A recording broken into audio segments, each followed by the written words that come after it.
বাংলাদেশের বাইরে পৃথিবীর বিভিন্ন প্রান্তে যে যেখান থেকে চ্যানেলে দেখছেন আপনাদের সকলকে সাদর আমন্ত্রণ তৃতীয় মাত্রা দেখবার জন্য। প্রিয় দর্শক, আজ বিশ্ব অস্টিওপোরোসিস দিবস এবং অস্টিওপোরোসিস নিয়ে আমরা ইতিপূর্বে প্রতি বছরই অন্তত একবার এই বিষয় নিয়ে আলোচনা করার চেষ্টা করি। অস্টিওপোরোসিস রোগের প্রতিরোধ, রোগ নির্ণয় এবং চিকিৎসা সম্পর্কিত বিশ্বব্যাপী সচেতনতা গড়বার লক্ষ্যে প্রতি বছর এই দিবসটি পালন করা হয় এবং এবারকার মূল প্রতিপাদ্য বিষয় হচ্ছে দ্যাটস অস্টিওপোরোসিস। অস্টিওপোরোসিস এবং হাড় ভেঙে যাওয়ার সম্পর্কের বিষয়টি মধ্যকার যে সম্পর্কের বিষয়টি সে অনুধাবন করা এবং হাড় ভাঙার মানবীয় মূল্য এবং আর্থসামাজিক বোঝা প্রকাশ করা, চিকিৎসা কী আছে সেটি বোঝা, ব্যক্তিগতভাবে যেন অস্টিওপোরোসিসের ঝুঁকি নির্ণয়ে উৎসাহিত করা যায়, প্রজন্ম থেকে প্রজন্ম প্রবাহমান রোগ হিসেবে পরিবারে যে অস্টিওপোরোসিস রোগের প্রভাব বিষয়ে সচেতনতা বৃদ্ধি করা এবং হাড় ভাঙা পরবর্তী সেবাদান বিষয়ে বিশ্বব্যাপী স্বাস্থ্য সেবাদানকারী কর্তৃপক্ষ সম্পর্কে দাবি পেশ করা, এগুলো হচ্ছে এই দিবসের নানা রকমের ক্রিয়াকর্মের অংশবিশেষ। এবং রোগটি সম্পর্কে অনেকেরই হয়তো ধারণা আছে যে শরীরের ভেতরকার যে হাড়গুলো, যার মধ্য দিয়ে আমরা আসলে মানুষ হিসেবে টিকে থাকি, দাঁড়িয়ে থাকি, সেই হাড়গুলো ভেঙে ভেঙে গুঁড়ো গুঁড়ো হয়ে যাওয়ার নামই হচ্ছে অস্টিওপোরোসিস। এবং এটি অত্যন্ত সাধারণ রোগ বললে ভুল হবে, বাট অত্যন্ত কমন একটি রোগ এবং বিশেষ করে মেয়েদের জন্য ঝুঁকিটা অনেক বেশি, ছেলেদের জন্য ঝুঁকি আছে। এই বিষয় নিয়ে, এই রোগ নিয়ে কথা বলবার জন্যে আমাদের সঙ্গে দুজন বিশেষজ্ঞ চিকিৎসক এই আলোচনায় যুক্ত হচ্ছেন। আর আমাদের সঙ্গে আছেন বঙ্গবন্ধু শেখ মুজিব মেডিকেল বিশ্ববিদ্যালয়ের অধ্যাপক, চিকিৎসক এবং মেডিসিন বিশেষজ্ঞ, অস্টিওপোরোসিস বিশেষজ্ঞ আমরা তাকে বলতে পারি, রিউমাটোলজিস্ট ডক্টর মিনহাজ রহিম চৌধুরী, প্রফেসর ডক্টর মিনহাজ রহিম চৌধুরী আমাদের সঙ্গে, ব্যথা বিশেষজ্ঞ এবং জাপান বাংলাদেশ ফ্রেন্ডশিপ হসপিটালের ব্যবস্থাপনা পরিচালক প্রফেসর ডক্টর জোনায়েদ শফিক, তিনিও এই আলোচনায় যুক্ত হচ্ছেন। স্বাগত আপনাদের দুজনকে তৃতীয় মাত্রায়, ডক্টর জোনায়েদ শফিক এবং ডক্টর মিনহাজ রহিম চৌধুরী। ডক্টর জোনায়েদ শফিক, আপনাকে দিয়ে আলোচনাটা শুরু করতে চাই, আপনার কাছে শুনতে চাই যে এবারকার যে প্রতিপাদ্য বিষয়, যদি এর অর্থটা আপনি আমাদেরকে একটু বলতেন যে কি এবারকার প্রতিপাদ্য বিষয় যেটি নির্ধারণ করা হলো, এর মর্মার্থ কি এবং এবার আসলে বাংলাদেশে এই দিবসটি কিভাবে আপনারা উদযাপন করছেন? ডক্টর জোনায়েদ শফিক। এবারকার প্রতিপাদ্য বিষয়টা হচ্ছে দ্যাটস অস্টিওপোরোসিস, মানে এটাই অস্টিওপোরোসিস, এইটার উপর জোর দেওয়া হয়েছে এই বছরের 2020-এর প্রতিপাদ্য আর কি, ওয়ার্ল্ড অস্টিওপোরোসিস ফেডারেশন। সেটা জিনিসটা হচ্ছে যে অস্টিওপোরোসিস আমি একটু ধারণা দিই। অস্টিওপোরোসিস জিনিসটা হচ্ছে বেসিক্যালি উই পোকা দরজা খেলে যে অবস্থা হয়, দরজাটা যেরকম ঝুরঝুরে হয়ে যায়, অস্টিওপোরোসিস মানে তাই, কোনটা ব্রিটেল হয়ে যাবে, ঝুরঝুরা হয়ে যাবে। এন্ড এটাকে কিন্তু সাইলেন্ট কিলার বলা হয়, সাইলেন্ট ডিজিজ বলা হয় যে 50-এর উপরে 3 জন মহিলার মধ্যে 1 জন মহিলার এই রোগ হবে এবং 5 জন পুরুষের মধ্যে 1 জন পুরুষের এই রোগ। এই যে জিনিসটা, যেমন যে 5 জনের এই রোগ হবে তার মধ্যে 1 জন কিন্তু এই ফ্র্যাকচার হয়ে হাঁটুটা ভেঙে 1 বছরের মধ্যে কিন্তু পথ যাত্রী হবে। এই রোগটার রিস্কটা যেটা হচ্ছে যে আপনার হাঁটুটা যেহেতু জোড়া হয়ে ভঙ্গুর হয়ে যাচ্ছে, আপনি কখনো ফ্র্যাকচার হয়ে গেলে, ধরেন আপনি টয়লেটে পিছলে গেলেন, উঠানের মধ্যে পিছলা খেয়ে পড়ে গেলেন, অথবা কোনো রোড অ্যাক্সিডেন্ট হলো, অথবা সিঁড়ি থেকে পিছলা খেয়ে পড়ে গেলেন, তখন হাড্ডিটা ভাঙলে কিন্তু আসলে জোড়া লাগে। এখন আমাদের মডার্ন যুগে যেটা হচ্ছে, আমাদের হ্যাবিট এত খারাপ হয়ে গেছে, প্লাস আমরা যেহেতু সূর্যের আলো খুব একটা বেশি নিই না, সুতরাং অস্টিওপোরোসিস সংখ্যা কিন্তু দিন দিন বেড়ে যাচ্ছে এবং এর পরিণতিতে মৃত্যু হারও বেশি যাচ্ছে। এবং আরেকটা খারাপ হচ্ছে, এই অস্টিওপোরোসিস রোগে যদি আপনার হাড্ডি ভেঙে যায় কোথাও, তাহলে যে জিনিসটা হবে যে আপনি যখন বিছনায় চলে যাবেন তখন কিন্তু সহজে এখান থেকে আপনি উঠতে পারবেন না, আপনার তখন বিভিন্ন রোগ আপনার উপর চলে আসবে। তখন মানে আপনার তখন শোয়ার কারণে আপনার বেড সোর হবে, বিভিন্নখানে খাওয়া হবে, শরীরে পচন ধরবে, প্লাস অন্যান্য যে রোগগুলি থেকে থাকে, আপনার কোমরবিডিটি বলি আমরা, যে ডায়াবেটিস, প্রেশার, এই ওষুধগুলো আপনি কন্ট্রোল করতে পারবেন এবং ধীরে ধীরে আপনি মৃত্যুর দিকে চলে যাবেন। সুতরাং এই রোগটা কিন্তু আসলে দেখে বাইরের থেকে বোঝা যায় না যে কি হয়েছে। সুতরাং নিয়মটা হচ্ছে যে 50 বছরের উপরি হলে, বয়সের হলেই প্রত্যেকেরই আসলে বোনের ডেনসিটি টেস্ট করা, বোন মিনারেল ডেনসিটি বলে একটা পরীক্ষা আছে, এটা এবং ভিটামিন ডি, এই টেস্টটা করা উচিত যে তাদের বোনের এখন গঠনের কি অবস্থা আছে, সেটা দেখে ডায়াগনোসিস করলে হবে কি এই রোগটা আপনাকে ভুগাবে কম। It's not like heart attack, যে সাডেন আপনাকে হার্ট অ্যাটাক করে মেরে ফেলবে, এটা কিন্তু অনেকদিন ভুগাবে, 1, 2, 5 বছর ভুগাবে।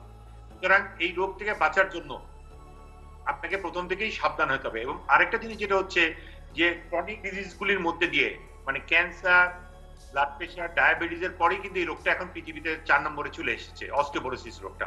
যেহেতু 50-এর পরে সবাইকেই এই জিনিসটা হচ্ছে, এবং যেহেতু গড় আয়ু বেড়ে যাচ্ছে, সারা পৃথিবীরই গড় আয়ু বাড়ছে, আমাদেরও কিন্তু এখন 73-74 হয়ে আসছে। সুতরাং 50-এর পরেও কিন্তু আমরা 30-24 বছর বাঁচবো।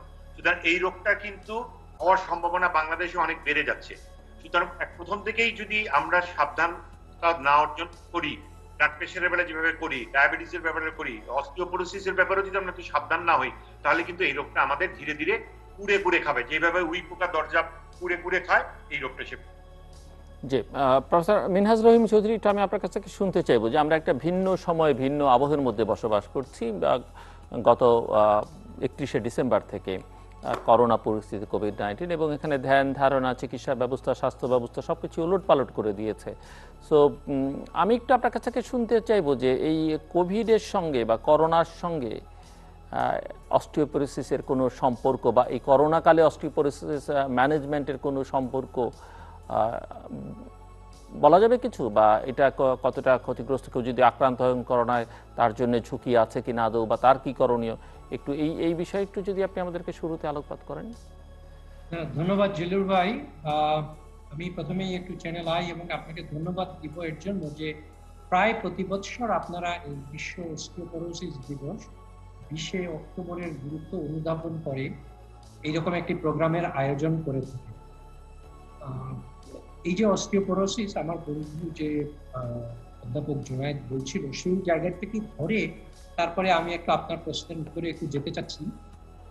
প্রথম হচ্ছে, অস্টিওপোরোসিস রোগটি কিন্তু একটা সমস্যার দিক হচ্ছে এই রোগের অনেক ক্ষেত্রেই উপসর্গবিহীন রাখে রোগীকে। অর্থাৎ এর আসলে দুটি অংশ থাকে অস্টিওপোরোসিসের। একটি হচ্ছে অস্টিওপোরোসিস শুধু, আর আরেকটি অংশ হচ্ছে জটিলতা। জটিলতা যখন তৈরি হয়, অর্থাৎ হাড় নষ্ট হতে হতে, ক্ষয় হতে হতে ভেঙে যায়, যেটাকে আমরা ফ্র্যাকচার বলি। এখন এই রোগটিকে বলা হয় সাইলেন্ট কিলার। যেমন আমরা হাই ব্লাড প্রেশার, আমরা অনেকেই জানি যে যখন ব্লাড প্রেশার বেশি হয় মানুষের কিন্তু উপসর্গ থাকে না, এবং উপসর্গ থাকে না দেখেই সবার মধ্যে কিন্তু এটা নিয়ে সচেতনতা কম, এবং যে কোনো সময় স্ট্রোক হয়ে যেতে পারে যদি নিয়ন্ত্রণ করা না যায়, এবং সেই মানুষ মৃত্যুর মুখে পতিত হতে পারে। ঠিক তেমনি আমরা আজকে যে রোগটি নিয়ে আলোচনা করছি, অস্টিওপোরোসিস, সেরকমই একটি রোগ। অস্টিওপোরোসিস থাকাকালীন কোনো উপসর্গ সাধারণত তৈরি করবে না, কিন্তু যখন হাড় ভেঙে যাবে তখন কিন্তু বেশ কিছু সংখ্যক রোগী ব্যথা অনুভব করবে। সেটা পিঠে, কোমরে হতে পারে, হাতে হতে পারে, অথবা কুচকিতে যে জয়েন্ট আছে, আমরা বলি হিপ জয়েন্ট, এইসব জায়গাতে হতে পারে। তখন এই উপসর্গগুলো আসে। সেজন্যই দেখা যায় যে সচেতন না থাকার কারণে ধীরে ধীরে ধীরে ধীরে রোগটি জটিল আকার ধারণ করে এবং এক সময় হাড়গোড় ভেঙেই যায়। এবং আপনারা শুনছিলেন অধ্যাপক জুনায়েদের মুখে যে যখন ভেঙে যায়, বিছানায় যখন রোগী পড়ে যান, তখন কিন্তু সেখান থেকে ফিরে আসা অত্যন্ত কঠিন। এবার আসি আপনার প্রশ্নটিতে। হ্যাঁ, কোভিড তো অবশ্যই আমাদের জন্য একটা বিশেষ অবস্থা, এবং আমরা যে বিভাগ নিয়ে কাজ করি, আসলে রিউমাটোলজি বিভাগ, এই রিউমাটোলজি বিভাগের অধীনে অনেকগুলো রোগ, আমরা বলি ছোট বড় মিলিয়ে রোগ বা কন্ডিশনস, প্রায় 600-র উপরে। তার মধ্যে এই অস্টিওপোরোসিসও একটি, এবং অস্টিওপোরোসিসের চিকিৎসার ক্ষেত্রে অবশ্যই ওভারল্যাপ আছে, বিভিন্ন গ্রুপের চিকিৎসকরা চিকিৎসা করতে পারে। কিন্তু কোভিড নিয়ে যে আলোচনাটা আমি রিউমাটোলজিকে ঘিরে করতে চাচ্ছি, সেটা হচ্ছে যে আমরা রিউমাটোলজি প্র্যাকটিসে যে ওষুধগুলো ব্যবহার করি, সেই ওষুধগুলোর বেশ কয়েকটি ওষুধ, যেমন আমরা বলি টসিলিজুমেব একটি ওষুধ রিউমাটোলজিতে ব্যবহৃত হয়, আরেকটি ওষুধ হচ্ছে ব্যারিসিটিনিব, রিউমাটোলজিতে আমরা ব্যবহার করি। এই দুটো ওষুধই কিন্তু বাংলাদেশেও পাওয়া যাচ্ছে। এই ওষুধগুলোর ব্যবহার হচ্ছে জটিল কোভিড রোগীদের ক্ষেত্রে। এখন পর্যন্ত আমরা বলছি যে এগুলো ট্রায়াল বেসিসে, এবং হয়তো আরো কিছুদিন পরে আমরা জানতে পারবো যে কোভিডে এবং জটিল কোভিডে এই ওষুধগুলো কাজ করে কি। আর আপনার যে প্রশ্নটি ছিল যে আজকের যে প্রতিপাদ্য যে অস্টিওপোরোসিস, এই অস্টিওপোরোসিস রোগের সাথে আসলে কোভিড রোগীদের বা রোগের তেমন কোনো সম্পর্ক নেই। না, আমি আমি বলতে অর্থাৎ চাইছি যে কোভিড যদি কারো হয়ে যায় এবং যাদের অস্টিওপোরোসিস আছে তারা আসলে তাদের সাফারিংস কি বাড়বে কি কমবে না, বা তাদের জন্য কোনো করণীয় আছে কিনা, কি ধরনের না, তা অবশ্য আলাদাভাবে বলার কোনো সুযোগ নেই। কেননা যে কয়েকটি রোগকে আমরা বলি কোভিড হলে ওনারা হাই রিস্ক গ্রুপে চলে যান, তার মধ্যে অবশ্য অস্টিওপোরোসিস পড়ে না। কিন্তু অবশ্যই অন্যভাবে সমস্যাগুলো তৈরি হচ্ছে, যে অস্টিওপোরোসিস রোগীদের চিকিৎসা ব্যাহত হচ্ছে কোভিডে, এবং তারপর যাদের জটিলতা হচ্ছে, ফ্র্যাকচার হচ্ছে, ওনাদের জন্য তো চরম ভোগান্তিতে পড়তে হচ্ছে। অর্থাৎ সরাসরি না থাকলেও অবশ্যই ইনডাইরেক্টলি এর একটি প্রভাব আছে। যে প্রফেসর জুনায়েদ শফিক, ব্যথার রোগীদের কোনো সাফারিংস হচ্ছে, মানে এই যেটি ডক্টর চৌধুরী বললেন যে অনেক সময় চিকিৎসকদের পরামর্শ পাওয়া যাচ্ছে না, বা হসপিটালের কারণে নানা কারণে হয়তো সমস্যা হচ্ছে, বা ডিরেক্ট কোনো সমস্যা নেই। আপনার কাছে, আপনি তো যেহেতু ব্যথা নিয়ে কাজ করেন, কোভিড কি কোনোভাবে ব্যথার রোগীদের উপরে প্রভাব বিস্তার করতে পারছে? কোভিড ব্যথার রোগীদের খুব একটা বেশি প্রভাব বিস্তার করতে পারছে না, কিন্তু যেহেতু যাদের ইমিউনিটি কম তাদেরই কিন্তু কোভিডটা বেশি করে ধরছে। যার জন্য আমরা বললাম যে ভিটামিন ডি এর যাদের অভাব থাকে, ভিটামিন ডি এর যাদের অভাব, তাদের কিন্তু কোভিড বেশি করে ধরছে। এবং ভিটামিন ডি যদি আপনার শরীরে ঠিক মতো না থাকে, তাহলে কিন্তু আপনার ক্যালসিয়াম অ্যাবজর্ব হবে না। ক্যালসিয়াম যদি অ্যাবজর্ব না হয়, তাহলে কিন্তু আপনার হাড়টিও শক্ত হবে না। সুতরাং এই ডাইরেক্টলি এবং ইনডাইরেক্টলি কিন্তু কোভিড এর সাথে ইনডাইরেক্টলি এটা রিলেটেড। ভিটামিন ডি দিয়ে আমাকে ইমিউনিটি বাড়াতে হবে। যদি আমার ইমিউনিটি বাড়ে, প্রতিরোধ ক্ষমতা বাড়ে, তাহলে আমার ক্যালসিয়ামও অ্যাবজর্ব হবে, আমার হাড়টিও শক্ত হবে। সুতরাং যাদের অস্টিওপোরোসিস হওয়ার চান্স থাকে, তাদেরও কিন্তু কোভিড হওয়ার চান্স বেশি থাকবে, কারণ তাদের ইমিউনিটি কম থাকবে। তো সেই ক্ষেত্রে আমার সাজেশন হবে যে ভিটামিন ডি টেস্ট করে নিয়ে সবাইকে, যাদেরকে 30-এর নিচে আছে অথবা 29-এর নিচে আছে, তাদেরকে ভিটামিন ডি এর সাপ্লিমেন্ট মুখে খাওয়ানো, অথবা ইনজেক্টেবল ফর্মে দুধের মধ্যে পাওয়া যায় 2 লক্ষ ইউনিট, এটা খেয়ে ভিটামিন ডিটা যেন মিনিমাম 35-40-এ সবাই নিয়ে আসে। এবং 11টা থেকে 12টা দিনের আলো, 11টা থেকে 12টা এই রোদটা যদি ঠিক মতন নিতে পারে, তাহলে আমাদের স্কিনে ভিটামিন ডি প্রচুর পরিমাণে আপনার তৈরি হবে। সুতরাং ডাইরেক্ট কোভিড, আপনার ইমিউনিটি বাড়ানোর জন্য ভিটামিন ডি খুব ইম্পর্টেন্ট। কিন্তু ভিটামিন ডি তে যদি আপনার ইমিউনিটি বাড়ে, তাহলে কোভিড কিন্তু আপনার হলেও হয়তোবা অত খারাপের দিকে আপনার নিবে না, যদি আপনার ইমিউনিটি বেশি থাকে। আমরা কিন্তু দেখতে পাচ্ছি যে 60-এর উপরে যাদের বয়স, কোভিড রোগে 70% রোগী তারাই মারা যাচ্ছে। তাদের ইমিউনিটি কম থাকার কারণই হচ্ছে, প্লাস তাদের অন্যান্য রোগ থাকে, যেমন ডায়াবেটিস, প্রেশার, থাইরয়েড, তো ক্যান্সার, এগুলি রোগ থাকে। সুতরাং কোভিড থেকে বাঁচার নাম্বার 1 ওয়ে হচ্ছে, একটা হচ্ছে মাস্কিং, মানে মাস্ক ব্যবহার করে শ্বাসের এটা হলো নিজস্ব ইমিউনিটি বা প্রতিরোধ ক্ষমতা বাড়ানো, যাতে ভাইরাসটা যদি ঢুকেও সে যেন বেশি এফেক্ট না করতে পারে। এই দুইটার কম্বিনেশন যদি ভালো মতন হয়, যে ইমিউনিটি এবং আপনার যদি ইয়ার জিনিসটা ঠিক মতো না ঢুকে, রেগুলার যদি আপনি মাস্ক ব্যবহার করেন, তাহলে কিন্তু আপনি কোভিড থেকে অনেক ক্ষেত্রে রক্ষা পাবেন। জি, প্রফেসর জুনায়েদ শফিক, একটু আপনি আমাদেরকে বলবেন যে এই রোগের, আপনি কিছু কিছু সূচনা বক্তব্য যদিও বলছেন, আর একটু ডিটেইলসে যে উপসর্গ কি কি, মানে একটা মানুষ কখন বুঝবে যে তার অস্টিওপোরোসিস, কি ধরনের লক্ষণ, কি ধরনের লক্ষণ তার আসলে? ডক্টর মিনাজ যেরকম বলেছেন, আসলে এটা লক্ষণটা হঠাৎ করে কিছু, হয়তো আমার কাছে কোমর ব্যথা নিয়ে একটা রোগী আসলো, আমি তার একটা এক্সরে করলাম, করে দেখলাম যে একটা এক্সরের মধ্যে হাড়টা ভাঙা। ওই ভাঙ্গাটা অন্যান্য কারণেও হতে পারে, তবে 90% চান্স অস্টিওপোরোসিসের কারণে। এইভাবেই কিন্তু জিনিসটা ডায়াগনোসিস হয়। আমি প্রথমেই বলেছি, this is a silent disease and it's a silent killer. মানে শনাক্তকরণ এই রোগটা হবে যখন আপনার ঘটনা ঘটে যাবে, তারপরে, কিন্তু ঘটনার আগে না। প্রেশার যেমন আপনি একটু টের পাবেন, হয়তো আপনার ঘাড় ব্যথা করবে, মাথা ব্যথা করবে, এটা। ডায়াবেটিস হয়তো আপনি বহুমূত্র রোগ হয়তো টের পাবেন অন্যভাবে, কিন্তু এটা কিন্তু কোনো টের পাবেন না। সুতরাং এইটাকে টের পেতে হলে 50-এর পরে আপনাকে রুটিন কিছু ডায়াগনোসিস টুল ব্যবহার করে এই জিনিসটা করতে হবে। যদি দেখেন যে আপনার বেশি শুকিয়ে যাচ্ছে, অথবা আপনার উচ্চতা 1 ইঞ্চির মতন আপনি একটু পূজা হয়ে যাচ্ছেন 50-এর পরে যাওয়ার পর, প্লাস যাদের এই রোগগুলি আছে যেখানে ইমিউনো কমপ্লেক্স আমরা বলি, যেমন আপনার রিউমেটয়েড আর্থ্রাইটিস থাকতে পারে, ক্রনিক কিডনি ডিজিজ, যাদের কিডনিতে প্রবলেম আছে, মানে ক্যালসিয়ামের অভাবে হচ্ছে না, যাদের ক্যালসিয়াম ইনটেক কম, যাদের আপনার যতটুকু ক্যালোরি দরকার অনেকে কম খায়, হয়তো 1000 ক্যালোরি দরকার, মানে খাচ্ছে হয়তো 500-600, এই রোগীগুলি, তারপর যাদের পেটে বিভিন্ন রকমের আপনার আইবিএস সিনড্রোম আছে, ইরিটেবল বাউল সিনড্রোম অথবা সিলিয়াক ডিজিজ, এইগুলিতে যাদের ক্যান্সার আছে তাদেরও কিন্তু হতে পারে, যাদের থাইরয়েড ডিজিজ আছে তাদেরও হতে পারে। তো যাদের ইমিউনিটি কম হতে পারে যেসব রোগে, এই রোগীদের 50-এর পরে অস্টিওপোরোসিস থেকে বাঁচার জন্য আসলে এর ডায়াগনস্টিক টুলটা ব্যবহার করে তার হয়েছে কিনা এইটা ডায়াগনোসিস করে ট্রিটমেন্ট করা উচিত। কিন্তু হয়ে যাওয়ার পর কিন্তু একবার হাড়টি ভেঙে গেলে এটা কিন্তু শক্ত করা খুব একটা মুশকিল হয়ে যাবে, কিন্তু একবার ভেঙে গেলে তখন আমরা একটা ক্রনিক পেইনের হয়ে যাবেন। আমার কাছে আমি যদি ধরেন 100টার মতন এক্সরে করি, ওর মধ্যে কিন্তু মিনিমাম একটা আসে যাদের হাড্ডি ভেঙে গেছে। বিশেষ করে গ্রামের মহিলারা, গ্রামের দিকে অনেকেই হয়তো বা পুকুর ঘাটে পিছলা খেয়ে পড়ে গেছে অথবা উঠানের মধ্যে পিছলা খেয়ে পড়ে গেছে, কিন্তু আগেও টের পায়নি, কিন্তু যখন একটু ব্যথা বেড়ে গেছে তখন আমাদের কাছে আসছে, তখন কিন্তু আমরা দেখি যে হাড্ডিটা আইদার পিঠে অথবা কোমরে হাড্ডিটা ভেঙে গেছে। আর 2-3টা জায়গা আছে যেগুলিতে কমন হয় খুব, যেমন হিপ জয়েন্টে খুব হতে পারে বেশি, তারপর আপনার রিস্ট জয়েন্টে হতে পারে, hip joint, hip joint and vertebra, এই তিনটা হলো সবচেয়ে কমন জায়গা যেখানে আপনার হাড্ডি গুজ্জরা হয়ে ভেঙে যেতে পারে। সুতরাং এটার সাবধানতা অবলম্বন ছাড়া কোনো উপায় নাই। কিন্তু এটা কিন্তু রোগ হওয়ার পর আপনি আমার কাছে আসবেন, রোগ হওয়ার আগে এসে যদি ট্রিটমেন্ট করেন তাহলে বেটার হবে ট্রিটমেন্টটা। সো ডক্টর চৌধুরী, মানে শনাক্তকরণের জন্য কি এক্সরে একমাত্র, নাকি আর কোনো পদ্ধতি আছে যে কেউ অস্টিওপোরোসিস আক্রান্ত হলেন?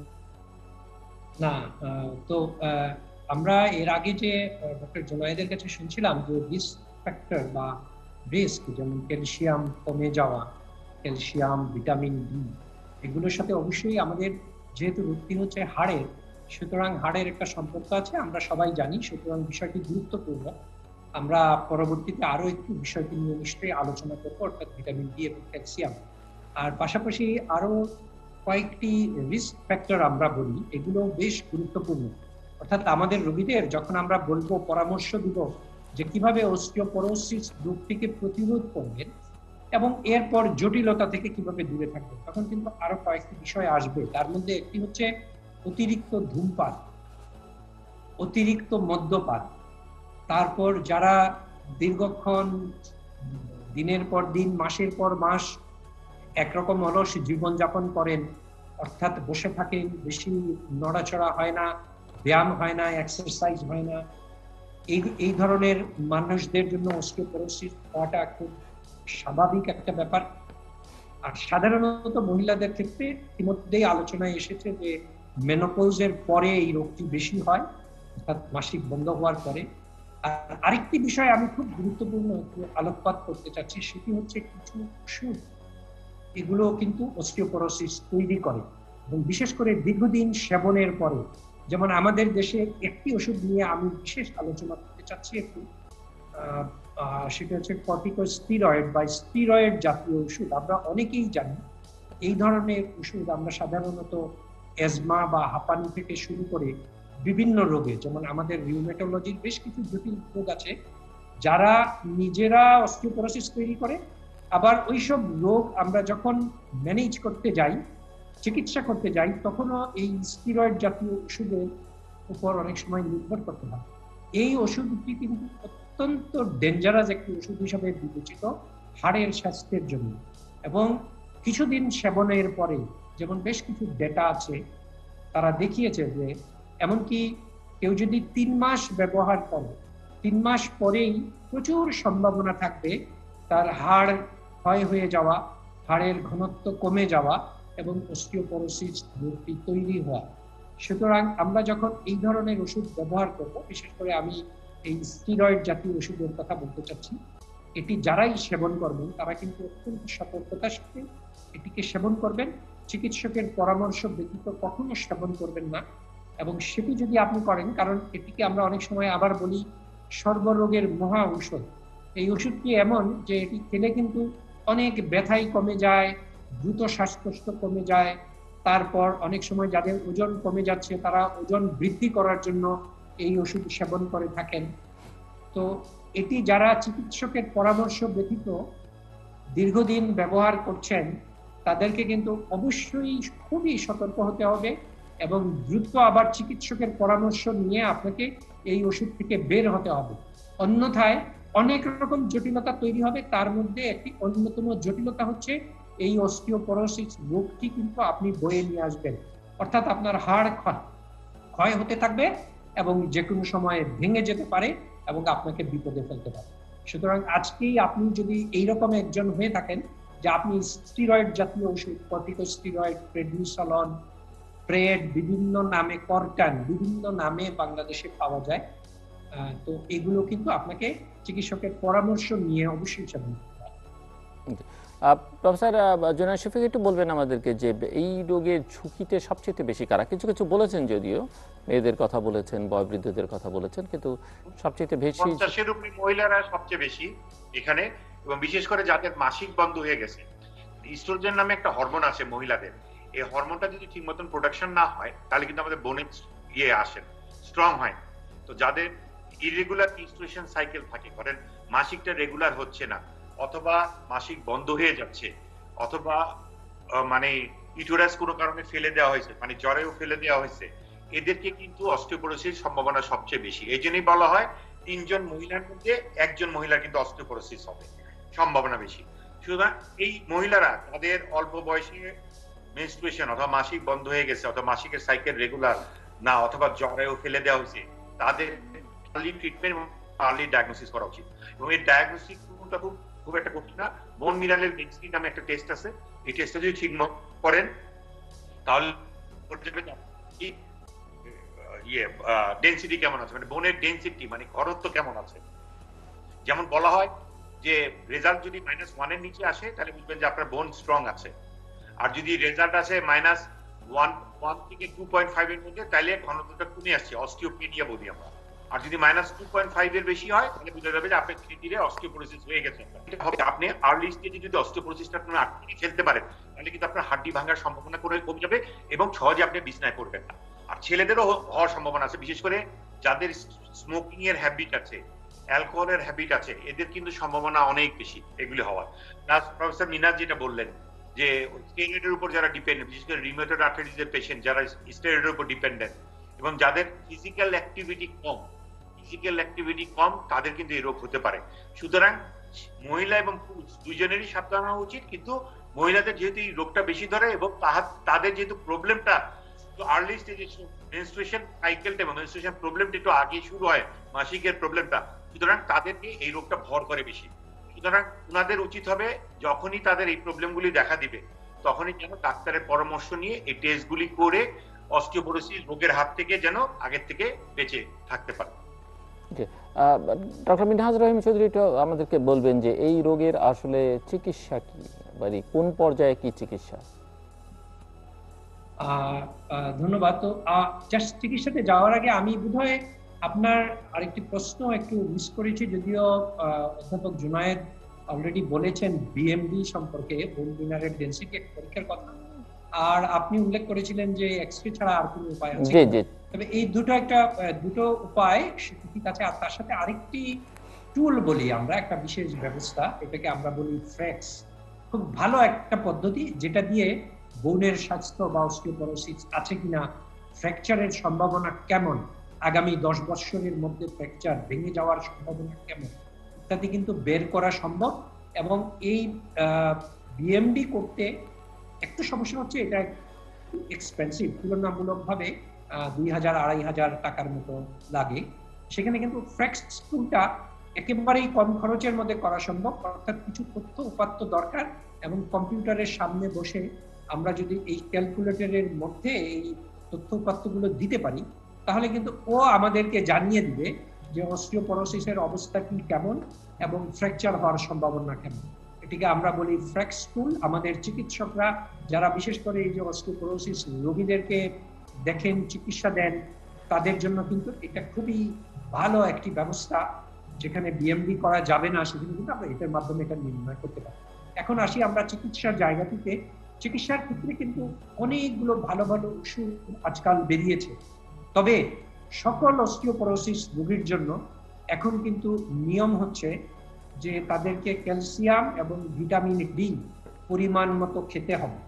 তবে সেখানে একটু ভেদ আছে, পার্থক্য আছে। যেমন যারা এই ধরনের, যেমন আমরা একটি ওষুধের কথা আগে বলছিলাম, স্টেরয়েড জাতীয় ওষুধ সেবন করেন, তাদের জন্য হিসাব নিকাশটা সামান্য একটু ভিন্ন, কিন্তু সাধারণত যাদের এইরকম আমরা বলি যাদের রিস্ক বেশি, হাড় ভেঙে যাওয়া এবং অস্টিওপোরোসিস হয়ে গিয়েছে তাদের জন্য, এবং এর বাইরে যাদের যেসব মহিলাদের 50 ঊর্ধ্ব মহিলা বিশেষ করে মাসিক বন্ধ হয়ে গিয়েছে তাদের, এবং পুরুষদের ক্ষেত্রেও কিছু কিছু ক্ষেত্রে ক্যালসিয়াম এবং ভিটামিন বি সেবন অবশ্যই করা লাগবে, এবং এটির একটি নির্ধারিত মাত্রাও আছে যে এই মাত্রায় আপনাকে ক্যালসিয়াম এবং ভিটামিন বি খেতে হবে। এখন ক্যালসিয়াম ট্যাবলেট গুলো কিন্তু অনেক সময় পেটের মধ্যে একটু সমস্যা তৈরি করে, অনেকে এগুলোকে সহ্য করতে পারেন না। বিশেষ করে আমাদের দেশে যেমন ক্যালসিয়াম কার্বনেট নামে যে ট্যাবলেট গুলো পাওয়া যায়, বেশিরভাগ ক্ষেত্রে এটাই আমরা ব্যবহার করি, কিন্তু এটি পেটের মধ্যে একটু আমরা বলি ওই ডিসপেপসিয়া, অর্থাৎ ঠিক মতো পেটের মধ্যে একটা অস্বস্তির অনুভব, রোগীরা এসে বলেন আমার গ্যাস্ট্রিকের মতো হয়ে যায়, পেট ফুলে যায়, পেট ফেটে যায়। তো সেই ক্ষেত্রে আমাদের পরামর্শ থাকে ক্যালসিয়াম আপনি যদি সহ্য করার চেষ্টা করেন তাহলে আপনি অবশ্যই খাওয়ার পরে খাবেন, এবং সেটা যদি না হয়, তারপরে সহ্য না হয়, তাহলে আপনি খাওয়ার মাঝখানেও এটা খেতে পারেন, তাহলে কিন্তু আপনার এই পেটের সমস্যাটা কম হবে। এরপর ভিটামিন ডির প্রসঙ্গ তো আমরা আলাপ করছিলাম যে ভিটামিন ডিরও রিপ্লেসমেন্ট লাগবে, আর তার পাশাপাশি অস্টিওপোরোসিস রোগটা হয়ে গেলে আমরা অত্যন্ত পছন্দের একটা ওষুধ এখন আমাদের আছে, এটাকে আমরা বলি বিসফসফোনিক গ্রুপ। এই ওষুধ আমরা প্রথমে ব্যবহার করি, এগুলো ট্যাবলেট হিসাবেও পাওয়া যায়, আবার ইনজেকশন ফর্মেও পাওয়া যায়। যদি দেখা যায় কারোর ট্যাবলেট সহ্য হচ্ছে না, ট্যাবলেট খাওয়ার একটা নির্ধারিত মাত্রা আছে, এবং বিভিন্ন ধরনের ওষুধ আছে, এবং বাংলাদেশের ওষুধ কোম্পানিগুলো এগুলো তৈরি করছে। বিসফসফোনিক গ্রুপ এটা থাকে প্রথম পছন্দ আমাদের, আর এটি যদি দেখা যায় যে এটাতে হচ্ছে না, তাহলে এর পরেও বিকল্প হিসাবে আরো কিছু ওষুধ আছে, এবং বাংলাদেশেও এগুলো পাওয়া যাচ্ছে, যেমন ডেনোসুমের একটা ওষুধ আমরা অনেক সময় ব্যবহার করে থাকি। তাহলে আর এরও বাইরে কিন্তু বেশ কিছু ওষুধ আছে, তো সেগুলোর ব্যবহার কম হয়, কিন্তু তারপরও বাংলাদেশে কিন্তু এগুলো পাওয়া যায়। অর্থাৎ আমরা যে কথাটা বলতে চাচ্ছি যে বাংলাদেশে এখন উন্নত বিশ্বের যে কোনো দেশের মতো অস্টিওপোরোসিস কিন্তু চিকিৎসা করা সম্ভব। তাহলে আমাদের আজকের এই অনুষ্ঠানের মাধ্যমে আমরা আমাদের রোগীদের এবং সাধারণ সকল মানুষের কাছে আকুল আবেদন করতে চাচ্ছি যে অস্টিওপোরোসিস এই রোগটি সম্পর্কে আপনার একটু সতর্ক হওয়ার এখনই সময়, আপনার আরো বেশি জানার এখনই সময়, এবং আপনি এটার জটিলতার হাত থেকে রক্ষা পাওয়ার এখনই সময়। যদি ফ্র্যাকচার হয়ে যায় তাহলে শুধু ভোগান্তিটা, অর্থাৎ হাড় যদি ভেঙে যায় তখন ভোগান্তি কিন্তু শুধু আপনার একার হয় না, আপনার পরিবারের অন্যদেরও হয়। এবং আরেকটি কথা আমরা এই প্রসঙ্গে একটু বলতে চাচ্ছি, এই রোগটি কিন্তু ফ্যামিলির মধ্যেও দেখা যায় হয়। যদি একজনের থাকে তাহলে সেই ইতিহাসটা জেনে অন্যদের আরো বেশি সতর্ক হওয়া উচিত, যাতে করে অন্যরাও নিরাপদ থাকতে পারে। প্রফেসর জুনায়েদ শফিক, আমরা চিকিৎসার কথা বলছিলাম, এবং আমি একটু আপনি আর কিছু যোগ করবেন কিনা এই জায়গায়, এবং আরেকটি প্রশ্ন আমি করতে চাই যে কোন পর্যায়ে আসলে কি চিকিৎসা? নিশ্চয়ই পুরোটার ধরন একরকম না, রোগের সব রোগী একই রকমের না যারা অস্টিওপোরোসিস। আরেকটা হচ্ছে যে বাংলাদেশে পরিমাণটা কত, এরকম কোনো হিসেব আছে যে কত রোগী, কত পার্সেন্ট রোগী আসলে অস্টিওপোরোসিস আক্রান্ত? সারা ওয়ার্ল্ডের এক হিসাব অনুযায়ী, এবং এবং এবং সেই সঙ্গে চিকিৎসার জন্য কাদের কাছে শরণাপন্ন হবে? আচ্ছা, আমি প্রথমেই বলছি যে 50-এর উপরে যারা মহিলা তাদের 3 জনের একজন হওয়ার কথা, এবং আমাদের দেশে যেহেতু এখন একটু বোরখার চলনটা বেড়ে গেছে, তাতে কিন্তু মহিলাদের ভিটামিন ডি এর অ্যাবজর্পশন রেট অনেক কমে গেছে, তারা বেড়ে গেছে। সুতরাং 50-এর উপরে যাদের বয়স তাদের কিন্তু সবসময় একটা হওয়ার সম্ভাবনা থাকবে। আর পুরুষদের ক্ষেত্রেও একটু যেহেতু মডার্নাইজেশন হয়ে গেছে, পুরুষদের ক্ষেত্রেও সেই একই জিনিস, ভিটামিন ডি আমরা খুব একটা পাচ্ছি না। এর আগে আমি একটু বলতে চাই যে আমাদের শুধু ওষুধের উপর ডিপেন্ডেন্ট নয়, ট্রিটমেন্টে যেটা প্রফেসর মিনাজ বলেছে, একটা হচ্ছে ইলেকট্রনিক জিনিস, আর একটা হলো জোলেড্রনিক অ্যাসিড। জোলেড্রনিক অ্যাসিড ইনজেকশনের মাধ্যমে নেওয়া যায়, এক বছরে একটা করে নেবেন, 3 বছরে 3টা, যদি আপনার অস্টিওপোরোসিস হয় অথবা বিএমডি যদি -2.5 এর নিচে থাকে। এটা আপনার জোলেনিক নামে পাওয়া যায়, একলাস্টা নামে পাওয়া যায়। এটা নিলে আপনার 3 বছর হাঁটিটা মোটামুটি একটু স্ট্রং হবে। অথবা স্যালমোক্যালসিটোনিন ইনজেকশন অথবা নেজাল স্প্রে আছে, এটা নাকে যদি আপনি প্রত্যেকদিন নেন মাস 3 মতন, তাহলে বোনটা একটু স্ট্রং হবে। এই জিনিসগুলি কিন্তু বাংলাদেশে অ্যাভেলেবেল। ওষুধগুলি মুখের যেগুলো ওষুধ আছে, ইমেট্রনিক অ্যাসিড আছে, অ্যালোট্রেন আছে, বিভিন্ন নামে পাওয়া যায়। আর ন্যাচারাল ফুডের ক্ষেত্রে আমি বলছি যে ক্যালসিয়াম জাতীয় ফুড, আমাদের মুশকিল হচ্ছে আমাদের রোগীরা কিন্তু বেশি ওষুধ ডিপেন্ডেন্ট। তারা ক্যালসিয়াম জাতীয় ট্যাবলেট এবং ভিটামিন ডি জাতীয় ট্যাবলেট, আসলে ক্যালসিয়াম আপনার 1200 আইইউর মতন লাগবে ডেইলি, এবং 600 থেকে 800 লাগবে হচ্ছে আপনার ভিটামিন ডি। এইটা দিয়ে আসলে কিন্তু পুরো কভার করা যায়। আমার সাজেশন হবে বিশেষ করে বাচ্চারা, ইয়াং বয়সে এবং বয়স্করাও, মানে পাতলা দুধ, ডিমের সাদা, তারপর ধরেন মাছের কাটা, ক্যালসিয়ামের কিন্তু মেইন সোর্স, এগুলি যেন ভালো মতন খায়। তারপর ছোট খোলা এগুলি যেন খায়। আর ভিটামিন ডি এর জন্য চিজ আছে, পনির, আমাদের কিছু ভালো পনির পাওয়া যায়, পনির খেতে চেষ্টা করবে। ডিমের লালটার মধ্যে প্রচুর আছে, ফিশের মধ্যে প্রচুর আছে, বিফের কলিজার মধ্যে আছে। এগুলি একটু খেলে হবে কি আপনার ভিটামিন ডি ন্যাচারালি আসবে না, তাহলে আপনাকে ওষুধ ডিপেন্ডেন্ট হতে হচ্ছে এই জিনিসটা। আর এই রোগটা আসলে বেসিক্যালি কিন্তু আসলে বেশি যায় আসলে মহিলা ডাক্তারদের কাছে, গাইনোকোলজিস্টদের কাছে যায়। যারা যখন যাদের মেনোপজ হয়ে যায় অথবা মহিলাগঠিত প্রবলেম হয় তখন কিন্তু তাদের কাছে যায়, এবং তাদেরকে আমাদের মানে আমরা দুজনেই তাদের প্রতি আহ্বান জানাতে চাই যে অনেক ক্ষেত্রে ওনারা এই জিনিসটা ওভারলুক করেন। আসলে মহিলাদের যখন মেনস্ট্রুয়েশন প্রবলেম হয়, হরমোনের কোনো প্রবলেম হয়, ইউটেরাসে কোনো প্রবলেম হয়, প্রবলেমটা হওয়ার পর কিন্তু আমাদের কাছে আসে, ডিমাটোলজিস্টের কাছে যায়, পেইন স্পেশালিস্টের যে ব্যথাটা কমানোর জন্য আছে। কিন্তু এটা যদি আমরা আর্লি ডায়াগনোসিস করে আর্লি ট্রিটমেন্ট করতে পারি তাহলে কিন্তু এই রোগটা বেশি হবে না। একবার হাড্ডি ভেঙে আমার কাছে আসলে তাহলে কিন্তু খুব একটা বেশি কিছু করার থাকে না, হয়তো আমি পেইনটা রিলিফ করে দিতে পারবো কিছুটা, কিন্তু ওই হাড্ডিটা আলটিমেটলি আপনি টাইটানিয়ামের হাড্ডি দিয়ে রিপ্লেস করতে হবে। এটা কিন্তু অনেক ব্যয়বহুল, অনেক, এক একটা হাড্ডির দাম প্রায় 3-4 লাখ টাকা টাইটানিয়ামের গুলি, প্লাস সার্জারির রিস্ক অনেক, কারণ হাড্ডির পাশ দিয়ে অনেক নার্ভ যায়, একটু এদিক ওদিক যদি নার্ভ কেটে ফেলে তাহলে কিন্তু আপনার পঙ্গু হয়ে যাওয়ার সম্ভাবনা থাকে। সুতরাং মহিলা ডাক্তারদের কাছে যখন যাবে ওনারা ঠিক মতো একটু এই ভিটামিন ডি টেস্টটা প্রয়োজনে যদি বিএমডি টেস্ট মনে করে, ক্যালসিয়াম মনে করে, অথবা একটা এক্সরে করলো, যে কোনো কেউ যদি কমপ্লেইন করে যে কোমরের ব্যথা নিয়ে আসছে, তাহলে কিন্তু ট্রিটমেন্টটা আর্লি শুরু হলে রোগটাও কিন্তু বেশি দূর আগাবে না। এবং তারপর যদি ঘটনা ঘটে তখন আমাদের কাছে আসলে আমরা যতটা সম্ভব তাকে ভালো রাখার চেষ্টা করতে পারি, এই অবস্থায় আসতে পারে। কিন্তু আমি যেটা প্রথমে বললাম যে ফুডটা খুব ইম্পর্টেন্ট এখানে, ক্যালসিয়াম জাতীয় ফুড, ভিটামিন জাতীয় ফুড, এবং ডেইলি না হলে সপ্তাহে 5 দিন যেন একটু রোদ নেয় সবাই।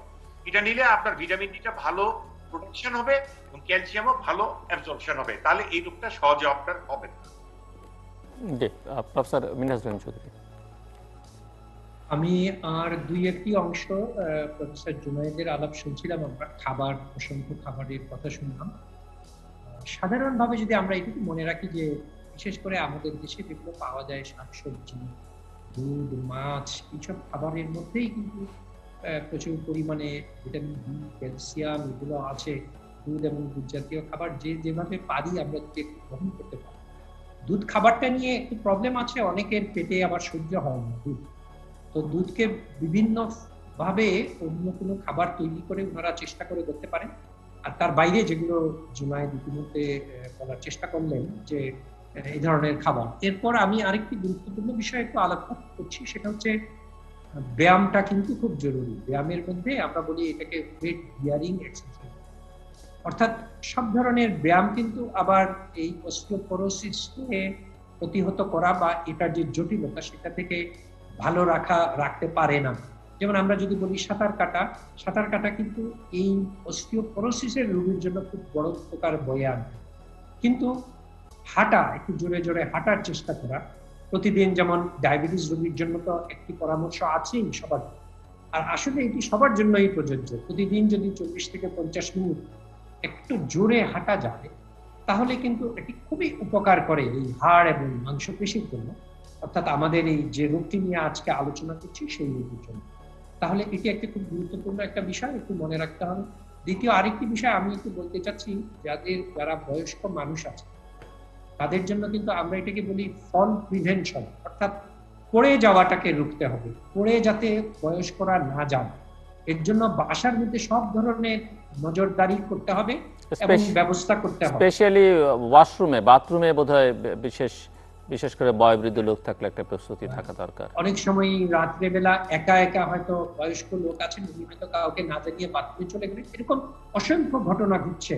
এবং তো সেই জন্য সেখানে একটু লাইট জ্বালিয়ে রাখা, যদি সম্ভব হয় একজন মানুষকে সাথে রাখা, তারপর অনেকের বাড়ির ভিতরে সিঁড়ি থাকে বা বাড়ির বাইরেও সিঁড়ি দিয়ে উঠানামা করতে গিয়ে পড়ে যান, সুতরাং সিঁড়ির সাথে একটু রেলিং দেওয়া। অনেক সময় ছোট বাচ্চারা খেলনা ফেলে রাখে মেঝেতে, সেগুলোতে হোঁচট খেয়ে অনেক সময় বয়স্করা পড়ে গিয়ে আমরা দেখি যে হয়তো অস্টিওপোরোসিস রোগটি আছে, ও কেউ হয়তো জানেও না, ওনার হয়তো হাড় ভেঙে গেল। এইভাবে কিন্তু অনেক রোগের রোগ নির্ণয় হয়।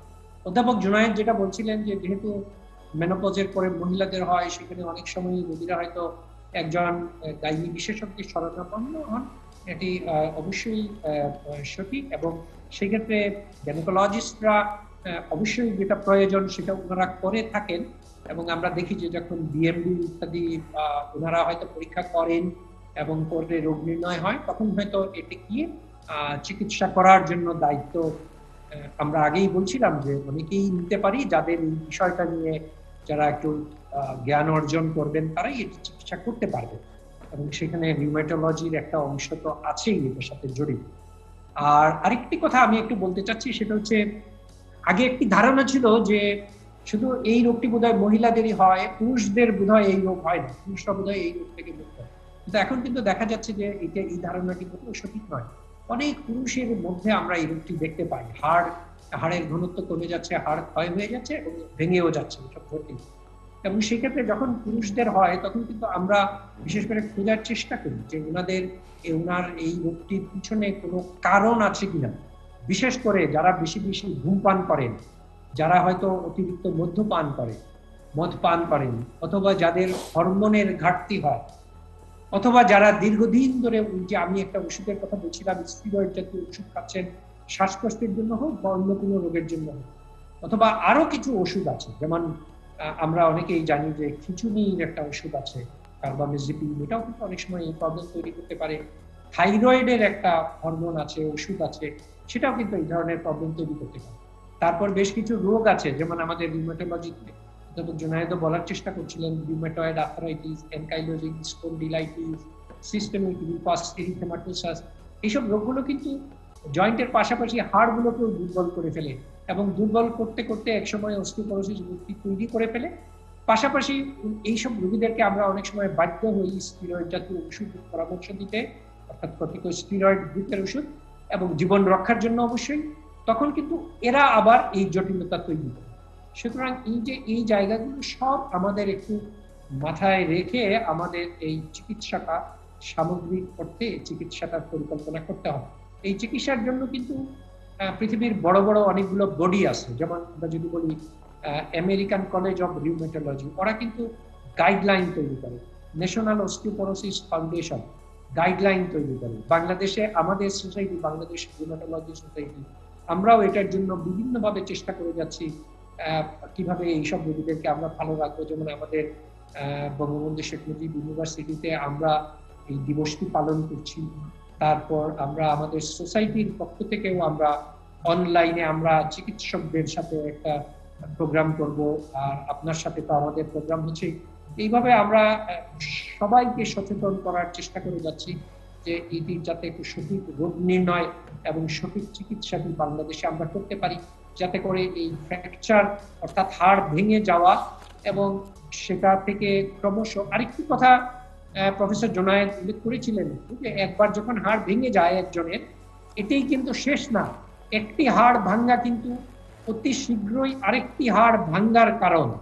এটিও কিন্তু আমরা আমাদের রোগীদেরকে, আমাদের সর্বসাধারণকে এই ব্যাপারটাতেও কিন্তু সচেতন করার চেষ্টা করছি, যাতে হাড়ের স্বাস্থ্য রক্ষার জন্য আমরা সকলেই চেষ্টা করি। প্রফেসর জুনায়েদ শফিক, লাইফস্টাইল খুবই গুরুত্বপূর্ণ, যেটি ডক্টর মিনহাজ রহিম চৌধুরীও বলছিলেন। তো আপনার কাছ থেকে একটু শুনতে চাই যে আপনি আর কিছু যোগ করতে চান না, এবং বিশেষ করে আমাদের এখানে শিশু কিশোরদের মানে গড়বার সময়টাতে অনেক রকমের সংকটের মধ্য দিয়ে যাচ্ছি আমরা, সেই জায়গায় যদি আপনার কোনো বিশেষ পরামর্শ থাকে। আমি এটা বলার আগে একটু জিনিস যোগ করতে চাই। প্রফেসর মিনাজ যেরকম বলেছে, রিউমেটোলজি সোসাইটি যেমন 20 তারিখে একটা অনুষ্ঠান করছে, Bangladesh society for study of পেইনও, সকাল 11টায় নাভানা ফার্মাসিউটিক্যালের সাথে উদ্যোগে একটা অনলাইন একটা সেমিনার করছে, যেখানে professor Shaila madam, professor Rizvi, professor Akhtar এবং আমি থাকবো। এবং এইটা আমরা একটা অ্যাওয়ারনেস গ্রো করার জন্য অর্থোপেডিশিয়ানও থাকবে গাইনোকোলজিস্ট থাকবে, পেন স্পেশালিস্টও থাকবে, থেকে একটা অ্যাওয়ারনেস গ্রো করার হচ্ছে। আমি এখন ফুড হ্যাবিটে চলে আসছি।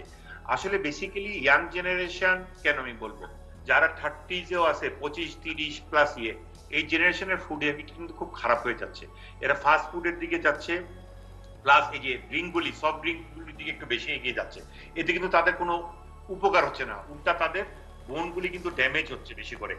আমার সাজেশন হবে মাদের ক্ষেত্রে, মাদেরকে আমি বলবো, বাচ্চাদের যখন গ্রোয়িং এজ থাকে 11-12 পরে 16 পর্যন্ত, 17 পর্যন্ত, তখন বাচ্চাদের জন্য ক্যালসিয়াম এনরিচ ফুড একটু বেশি করে খাওয়ায়। দুধ, ডিম, মাছের কাটা, কলা, এগুলো যেন বেশি করে খাওয়া। অনেক হয়তো দুধ খেতে না পছন্দ করলে আপনি হয়তো ওভালটিন দিয়ে মিশিয়ে খাওয়ান, অথবা মাইলো দিয়ে মিশিয়ে খাওয়ান, হরলিক্স দিয়ে মিশিয়ে খাওয়ান, অথবা ফিরনি বানিয়ে খাওয়ান, অথবা টক দই করেন। দই কিন্তু একটা ভালো জিনিস, যেখান থেকে আপনার প্রচুর ক্যালসিয়াম আসতে পারে। এই জিনিসগুলি যদি আপনি করেন, প্লাস পনির খাওয়াতে চেষ্টা করেন, মানে এই ফুডগুলি যদি একটু সাপ্লিমেন্ট হিসেবে না আসে, সাপোর্টিভ হিসেবে না আসে, তাহলে শুধু প্রোটিন দিয়ে, গরু, মুরগি, এটা দিয়ে কিন্তু আপনার বোন শক্ত করতে পারবেন না, হাড্ডি অথবা মাসল করতে পারবেন না। এই সাপ্লিমেন্ট গুলি আপনার ফুডে আনতে হবে। প্লাস লাইফস্টাইলের মধ্যে আমি যেটা বলতে চাই যে আজকালকার ইয়াং জেনারেশন কিন্তু খেলাধুলা একদম কমিয়ে দিয়েছে, এবং তাদের বাইরে যাওয়া নাই, সুযোগও তো সীমিত খেলাধুলার, বললাম খেলার জগৎ সীমিত, কিন্তু এর মধ্যে নিজেদের একটু করতে হবে। আসলে আপনি যদি এক্সারসাইজ না করেন, তাহলে কিন্তু আপনার বোনও স্ট্রং হবে না, মাসেলও স্ট্রং হবে না। এগুলি যদি স্ট্রং না হয়, বোন যদি স্ট্রং না হয়, মাসেল যদি স্ট্রং না হয়, আলটিমেটলি কিন্তু এগুলি আপনার লোড নিতে পারবে না। তখন আলটিমেটলি যে আপনার বোনগুলিও দুর্বল হয়ে যাবে, মাসেলও দুর্বল হয়ে যাবে। সুতরাং আপনার লাইফস্টাইলটা অর্গানাইজ করে, আইদার আপনি জগিং করতে পারেন, ফুটবল খেলতে পারেন, সাঁতার কাটতে পারেন, ক্রিকেট খেলতে পারেন, যেটাই হোক, কিন্তু আমার মনে হয় সপ্তাহে 3-4 দিন থেকে 5 দিন যদি একটু খেলাধুলা করে সবাই, অথবা সাইকেল চালানো হইতে পারে রোদের মধ্যে, যে বিকালে যে এই জিনিসগুলো যদি আপনারা করতে পারেন, তাহলে কিন্তু বডিটা ফিট থাকবে। আর বয়স্করা যেহেতু এই জিনিসটা পারবেন না অনেকে, তাদের জন্য হাঁটাটাই হলো বেস্ট। তারা মর্নিং ওয়াক করা, অথবা ফ্রি হ্যান্ড কোনো এক্সারসাইজ করা, আর যদি সুইমিং পারে তাহলে সুইমিং করলো। এই করে নিজেকে যদি ফিট রাখতে পারে, তাহলে দেখবেন যে আপনার বোনের অস্টিওপোরোটিক চেঞ্জও কম আসবে, মাসেল ওয়েস্টিংও কম হবে, প্লাস আপনার বডির মাসেলের এবং বোনের স্ট্রেংথও একটু বেশি থাকবে। আর একটা প্রশ্ন, যেটি আপনি কিছুটা আমরা একটু আগে আলাপ করছিলাম, আপনি করছিলেন যে চিকিৎসার জন্য কোথায় কোথায় যাবে, শরণাপন্ন হবে, মানে সারা দেশে এই চিকিৎসার সুবিধাটা আছে কিনা, এক, আর চিকিৎসা ব্যয়, যেটি ডক্টর মিনহাজুর রহিম চৌধুরী খানিকটা ইঙ্গিত করছিলেন, কিন্তু পুরোপুরি একসঙ্গে একটু শুনতে চাই আমি আপনার কাছে। চিকিৎসাটা হচ্ছে যে বেসিক্যালি তো যাবে হলো এগুলি বেসিক্যালি অর্থোপেডিশিয়ানের কাছে, রিউমাটোলজিস্টের কাছে, আমাদের কাছে পেইন স্পেশালিস্ট, ফিজিক্যাল মেডিসিন, এদের কাছে যাবে। চিকিৎসা ব্যয়টা একটু বেশি, একটু ব্যয়বহুল। কেন? ওই জোলেড্রেনিক ওষুধটা আসলে বিভিন্ন দামে পাওয়া যায়, 6,000 টাকা দামে পাওয়া যায়, বা 25,000 টাকা দামে পাওয়া যায়। বছরে 3টা আসলে নিতে হয়। আর ভিটামিন ডি তো ওষুধ আছে, আপনি ডেইলি 1000 আইইউ থেকে 2000 আইইউ খেতে পারেন, অথবা অনেক সময় আমরা লোডিং ডোজ দিই, যদি 29-এর নিচে থাকে 40,000 আইইউ বিভিন্ন ট্যাবলেট পাওয়া যায়, ওই ট্যাবলেটটা আপনি খেতে পারেন 7 সপ্তাহে 7টা, অথবা 2 লক্ষ ইউনিটের ইনজেক্টেবল পাওয়া যায়, 2 লক্ষ। ওই ইউনিটের ইনজেক্টেবল আপনি দুধের সাথে মিশিয়ে 4 সপ্তাহে যদি 4টা খান, এটা ধরেন অস্টিওডি নামে পাওয়া যায়। ট্যাবলেট আবার 40,000 এর অস্টিওডিউনিয়ামও পাওয়া যেতে পারে, আরো ভিটামিন ডি নামে পাওয়া যায়, বিভিন্ন নামে ওষুধটা পাওয়া যায়। এই ওষুধগুলি কিন্তু আগে আপনি ডায়াগনোসিস করে নিতে হবে, কিন্তু আপনার ভিটামিন ডি রক্তে কম কিনা, 1, আর 2 নম্বর আপনার বিএমপি তে, অথবা ফ্র্যাক্স টেক্স, যেটা মিনহাজ বললো, প্রফেসর মিনহাজ যেটা বললো, ফ্র্যাক্স টেক্স অথবা এক্সরে তে আপনার অস্টিওপোরোটিক চেঞ্জ আসছে, তখন আপনার জোলেড্রেনিক ওষুধটা, যেটা বাংলাদেশে লোকালি বানায় জোলেনিক বলা হয়, যেটা 6,000 টাকার মতন পড়ে, অথবা বাইরের থেকে আসে 1 লাখটা, ওটা 25-26,000 করে, এটা আপনাকে নিতে হবে। এটা বেসিক্যালি আপনি কোন স্পেশালিস্ট, রিউমাটোলজিস্ট অথবা পেইন স্পেশালিস্টের ওপিনিয়ন নিয়ে তারপর ট্রিটমেন্টটা শুরু করা উচিত। করলে আপনার এই জিনিসটা সহজে করবেন। আর যদি হয়েও যায়, তাহলে কিছুটা হলেও আপনি হাড্ডিকে স্ট্রং করার আপনার ব্যবস্থা করতে পারবেন। প্রফেসর মিনহাজুর রহিম চৌধুরী, আরেকটি বিষয় আমি একটু বলতে চাচ্ছিলাম, সেটা হচ্ছে আমরা এই যে অস্টিওপোরোসিস যাদের হয়ে যায়, তাদের আরেকটি কথা আমরা ব্যবহার করি, এটা করে আমরা ফ্র্যাজিলিটি ফ্র্যাকচার। তো এমনি যে আমাদের যে হাড়গুলো আছে, এই হাড়গুলোর মধ্যে কিন্তু সবসময় একটি ভাঙ্গা এবং গড়ার খেলা চলতে থাকে। অর্থাৎ নতুন কিছু হাড় তৈরি হয়, হাড় শক্তিশালী হয়, আর কিছু কিছু হাড় ক্ষয় হয়। এটা কিন্তু প্রথম থেকেই চলতে থাকে। সাধারণত 25 বছর বয়স পর্যন্ত দেখা যায় গড়াটার পাল্লাটা একটু বেশি ভারী হয়, হয়তো ক্ষয় বা ধ্বংস হওয়ার পাল্লাটা একটু কম। এবং 2 ধরনের কোষ আছে আমাদের হাড়ে, এক ধরনের, একটাকে আমরা বলি অস্টিওব্লাস্ট, আরেকটাকে বলি আমরা অস্টিওক্লাস্ট। তো এরা কিন্তু সবসময় এই কাজ করে যাচ্ছে। 25 বছরের পরে দেখা যায় ধীরে ধীরে ধীরে ধীরে অস্টিওক্লাস্টের শক্তি বাড়ছে, আর অস্টিওব্লাস্ট অর্থাৎ যে তৈরি করছে তার শক্তি কমছে। তো এইভাবে কিন্তু ধীরে ধীরে দুর্বল হতে থাকে। এবং একসময় যখন এই যে অস্টিওপোরোসিস যখন হয়েই যায়, আমরা যদি নিয়ম কানুন না মানি, আমরা যেসব কথা আলাপ করছিলাম যে আমাদের লাইফস্টাইল যদি আমরা পরিবর্তন করতে না পারি, যা যা করণীয় আমরা যদি করতে না পারি, তাহলে কিন্তু সেক্ষেত্রে অস্টিওপোরোসিস হয়েই যায়। এবং তারপর বয়স, তো যত বয়স বাড়বে তাহলে আমরা বুঝতে পারছি ততই রিস্ক বাড়বে, ভয় বাড়বে অস্টিওপোরোসিস তৈরি হওয়ার এবং পরিণতিতে ভেঙে যাওয়া। এখন এইসব রোগীদের একটি বিপদ হয়, আমরা যেটাকে বলছি যে ফ্র্যাজিলিটি ফ্র্যাকচার। এটা হচ্ছে যেমন আমি বা আপনি, আমাদের যাদের এই রোগটি নাই, তারা কিন্তু ধরেন আমি চেয়ারে বসে আছি, হঠাৎ পড়ে গেলাম, আমার কিন্তু হাড় ভাঙার বা আপনার হাড় ভাঙার সম্ভাবনাটা কম থাকে। কিন্তু যিনি বা যার এই রোগটি আছে অস্টিওপোরোসিস, উনি যদি এইরকম একটা অবস্থান থেকে পড়ে যান বা দাঁড়িয়ে আছেন, হঠাৎ করে পড়ে গেলেন, তাহলে কিন্তু উনার কিন্তু হাড়টা ভেঙে যাবে। আপনার বা আমার যার এই রোগটি নাই অস্টিওপোরোসিস, তার হয়তো ভাঙবে না। তো তার মানে আমরা বুঝতে পারছি যে যার অস্টিওপোরোসিস হয়ে যায়, ওনার হাড়টাও খুব ভঙ্গুর হয়ে যায় এবং যে কোনো সময় ভেঙে যেতে পারে। সুতরাং এই জায়গাটাও একটু আমাদের খুব সতর্ক থাকতে হবে।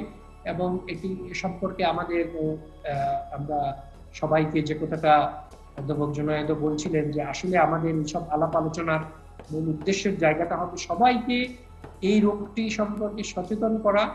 এবং যেহেতু বেশিরভাগ ক্ষেত্রে কোনো উপসর্গ তৈরি করে না, সেই জন্যই আমরা বলি যে বিপদটি বেশি থাকে, হঠাৎ করে বিপদ চলে আসতে পারে এবং বিছানায় পড়ে যেতে হতে পারে। তো আমরা একটু শেষের দিকে চলে এসেছি, প্রফেসর মিনহাজ রহিম চৌধুরী, আর কিছু যোগ করতে চান আপনি আলোচনায়? আর এরও বাইরে আরো যে দুই একটা কথা আমাদের একটু বলা হয় নাই, সেখানে হচ্ছে আমার মনে হয় অধ্যাপক জুনায়েদ একটু বলার চেষ্টা করেছিলেন যে অনেক সময় দেখা যায় যে এই ধরনের রোগীদের, যাদের বিশেষ করে ভার্টিব্রা বা আমাদের পিছনের যে মেরুদণ্ডের যে হাড়গুলো আছে, এই হাড়গুলো যখন এই রোগটায় ক্ষয়প্রাপ্ত হয়ে যায়, তখন হয়তো এটাকেই আমরা বলি ফ্র্যাকচার, ভেঙে যায়। অর্থাৎ আসলে ওর উচ্চতা কমে যায়, ভার্টিব্রাগুলার উচ্চতা কমে যায়, এবং তারপর এতে করে কিন্তু দেখা যায় যে এই মানুষটিরও হাইটও কমে যেতে পারে। অর্থাৎ হাইটে কিছুদিন আগেও হয়তো ওনার হাইট একটু বেশি ছিল, দেখা গেল হাইটটা কমে গিয়েছে। এটাও একটা আমরা বলি সাধারণত উপসর্গ নেই, এটাও একটা পরবর্তীতে যখন দীর্ঘদিন পরে এই উপসর্গটা কিন্তু একটা আসতে পারে, যেটা আজকে আমাদের আলোচনায় আসেনি, তাই আমি উল্লেখ করলাম। আর যেহেতু এখন সময় আর খুব একটা বেশি নেই, তো আমার তাই সবার কাছেই এই অনুরোধ থাকবে যে আজকে থেকে পরবর্তী দিনগুলোতে আপনাদের অবশ্যই অস্টিওপোরোসিস রোগটি প্রতিরোধের জন্য সর্বাত্মক প্রচেষ্টা চালাতে হবে। এবং বিশেষ করে আমরা তরুণ যুবকদের ব্যাপারে একটু আলোচনা করছিলাম, তাদেরকে বলবো যে একটি সময় ছিল যখন কিন্তু আমরা আমাদের দেশে আউটডোর অ্যাক্টিভিটিস আমরা বলি, অর্থাৎ বাইরে খেলাধুলার সুযোগ সুবিধা ছিল এবং আমরা সেটা করতাম, যেটা জিল্লুর ভাইও আলোচনায় বলছিলেন যে এখন সেই সুযোগও সীমিত হয়ে গিয়েছে। তো আমরা বলবো যে এরই মধ্যে কিন্তু চেষ্টা করতে হবে যতটুকু সম্ভব খেলাধুলার অভ্যাসটা তৈরি করা। আমরা বলি বসে বসে সময় কাটানো, শুধু কম্পিউটার নিয়ে সময় কাটানো বা স্মার্টফোন নিয়ে সময় কাটানো, এটি কিন্তু মোটেও স্বাস্থ্যসম্মত নয়। শুধু অস্টিওপোরোসিস নয়, এইরকম আরো অনেক ধরনের রোগকে আমন্ত্রণ জানানো হবে যদি আমি ঘন্টার পর ঘন্টা শুধু বাড়িতে বসে থেকে কাটিয়ে দেই। আমার যদি কোনো ফিজিক্যাল অ্যাক্টিভিটিস আমি যদি না করি, তাহলে তরুণ যুবকদের অবশ্যই এখন থেকেই সচেতন হতে হবে, যাতে করে ভবিষ্যতে এই ধরনের রোগ তৈরি হইতে না পারে এবং এই ধরনের রোগের বাইরেও আরো অনেক ধরনের জটিল রোগ আছে, এগুলো যাতে হতে না পারে। আর এই ফ্র্যাকচার গুলোর মধ্যে আরেকটি কথা আমরা বোধহয় বলেছি ইতিমধ্যে, তবু আমি আরেকবার একটু স্মরণ করিয়ে দিব যে আমরা যে হিপ বা কুচকিতে যে আমাদের জয়েন্ট আছে, এই জয়েন্টে কিন্তু সবচেয়ে মারাত্মক। এই জয়েন্টের ফ্র্যাকচার হয়ে গেলে কিন্তু অনেক বেশি কষ্ট দেয় এবং আমাদের অর্থোপেডিক সার্জনরাও জানেন যে এটি জোড়া লাগাতে এবং অনেক বেগ পেতে হয় এবং জোড়া লাগাও অনেক কষ্টকর। আর এর বাইরে আমি আবার সবাইকে একটু অনুরোধ করবো, যারা ধূমপান করছেন তাদেরকে ধূমপান, আপনারা জানেন যে অনেক ধরনের রোগকে আমন্ত্রণ জানানো হয় ধূমপানের মাধ্যমে। শ্বাসকষ্ট, ফুসফুসের রোগ, হার্টের বা হৃদযন্ত্রের রোগ থেকে শুরু করে এই অস্টিওপোরোসিস রোগ পর্যন্ত অনেকগুলো রোগ এটার মাধ্যমে হতে পারে। সুতরাং ধূমপান এড়িয়ে চলার চেষ্টা করতে হবে। যারা মদ্যপান, অ্যালকোহল জাতীয় মদ্যপান করছেন তাদেরকেও একটু নিবৃত্ত হওয়ার চেষ্টা করতে হবে, এখান থেকে বেরিয়ে আসতে হবে। আর বিশেষ করে যারা স্টেরয়েড জাতীয় ওষুধ খাচ্ছেন, আমি আগেও বলেছি এই স্টেরয়েড জাতীয় ওষুধগুলো যারা নিজের ইচ্ছায় দোকান থেকে কিনে কিনে খাচ্ছেন চিকিৎসকের পরামর্শ ছাড়া, আজকেই আপনি এটার ব্যাপারে আপনার নিকটবর্তী চিকিৎসকের কাছে খোঁজ খবর করে কিভাবে এখান থেকে আপনি বেরিয়ে আসতে পারেন সেই চেষ্টা করবেন। প্রফেসর জোনায়েদ শফিক, আমি বুলেট পয়েন্টে কিছু বলতে চাই যে অস্টিওপোরোসিস রোগটা যেহেতু মহিলাদের বেশি হয়, আমার সাজেশন হবে 50-এর পরে যে মহিলারা আছে যাদের বয়স হয়ে গেছে, যাদের মাসিকের প্রবলেম হচ্ছে অথবা জরায়ু ফেলে দেওয়া হচ্ছে অথবা মাসিক বন্ধ হয়ে গেছে, তারা স্পেশালিস্টের সাথে গিয়ে মানে যথাযথ স্পেশালিস্টের সাথে দেখা করে তাদের ভিটামিন ডি লেভেল এবং ডিএমডিটা টেস্ট করে অস্টিওপোরোসিস রোগটা যাতে না হয় অথবা কোন লেভেলে আছে সেটা ট্রিটমেন্টটা যেন শুরু করেন, 1 নম্বর। 2 নম্বর হলে ট্রিটমেন্ট শুরু করার আগে এই ক্যালসিয়াম জাতীয় খাবার এবং ভিটামিন ডি জাতীয় খাবার, যে মাছের কাটা, দুধ, পনির, এই খাওয়াগুলি যেন একটু বেশি করে ওনারা খান। আর রোদে যাওয়াটা যদি 11টা-12টার সময় অনেকের জন্য রোদে যাওয়াটা একটু অসুবিধা হতে পারে, তারপরও আপনারা দরকার হলে সকালের রোদ অথবা বিকালের রোদ একটু পোহাতে চেষ্টা করবেন সবাই এই জিনিসটা, প্লাস একটু এক্সারসাইজ করবেন। সবাইকে আমি বলবো সপ্তাহে মিনিমাম 4 থেকে 5 দিন যেন আধা ঘন্টা পর্যন্ত সবাই হাঁটে, এক্সারসাইজ করেন অথবা ফ্রি হ্যান্ড করেন। এই কয়েকটা জিনিস যদি আপনি ঠিক মতন এবং লাইফস্টাইলটা যদি অর্গানাইজ করেন ঠিক মতন, এই ফুড হ্যাবিট, তারপর যেটা প্রফেসর মিনাজ বলছে যে অ্যালকোহল, স্মোকিং, এগুলির থেকে যদি দূরে থাকেন, প্লাস যাদের বিভিন্ন রোগ আছে সেই রোগের কারণে যেহেতু অস্টিওপোরোসিস হতে পারে, তারা যদি একটু সাবধানে থাকেন, খাওয়া দাওয়া ঠিক মতন থাকেন, রেগুলার এক্সারসাইজ করেন, প্লাস ইয়াং জেনারেশন যদি ক্যালসিয়াম ফুডটা ইনক্রিজ করে দেয়, দুধ, ডিম, মাছের কাটা এগুলো যদি ইনক্রিজ করে দেয়, তাহলে কিন্তু পরবর্তী বয়সে 50 পরে সহজে কিন্তু অস্টিওপোরোসিস হবে না। এই পয়েন্টগুলি যদি সবাই খেয়াল রাখেন, পুরুষ, মহিলা, ইয়াং, ছেলে, মেয়ে সবাই যদি একটু খেয়াল রাখেন, তাহলে দেখবেন যে এই রোগটাতে আপনারা ভুগবেন না। এটা সবচেয়ে খারাপ দিক হচ্ছে এটা কিন্তু ফাইন্যান্সিয়ালি আপনি অনেক টোল নিয়ে নিবে। আপনি যদি একবার এই রোগে ভুগেন, এটা কিন্তু একদিনে আপনাকে মারবে না, 1, 2, 3 বছর কিন্তু বিছনায় ফেলে রাখবে, তখন কিন্তু আপনি নিজেও অসুস্থ হয়ে যাবেন, প্লাস পুরো ফ্যামিলির উপর একটা প্রেশার আছে। তো এই রোগটা থেকে বাঁচার জন্য আমার সাজেশন হচ্ছে prevention is better than cure. Prevention করার জন্য এই পদ্ধতিগুলি একটু ফলো করেন, তাহলে আপনারা সহজে কারো অস্টিওপোরোসিস রোগ হবে না। অনেক অনেক ধন্যবাদ প্রফেসর মিনহাজ রহিম চৌধুরী এবং প্রফেসর জোনায়েদ শফিক এই আলোচনায় অংশ নেবার জন্য। দর্শক, আজ বিশ্ব অস্টিওপোরোসিস দিবস এবং সে উপলক্ষকে কেন্দ্র করি অস্টিওপোরোসিস নিয়ে আমরা আলোচনা করলাম। দুজন বিশেষজ্ঞ চিকিৎসক কথা বলছিলেন এবং অস্টিওপোরোসিস রোগটি সম্পর্কে ইতিমধ্যেই আপনাদের সকলের ধারণা আছে। গোটা পৃথিবীতে প্রায় 90 লক্ষেরও বেশি মানুষ প্রতি বছর এই রোগে আক্রান্ত হয়। বাংলাদেশের পরিমাণটা মোটামুটিভাবে একই অনুপাতে।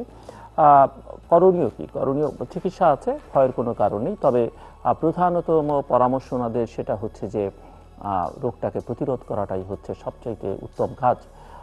মহিলারা বেশি ঝুঁকিতে, পুরুষরা ঝুঁকির বাইরে, সেটি ওনারা বলছেন না।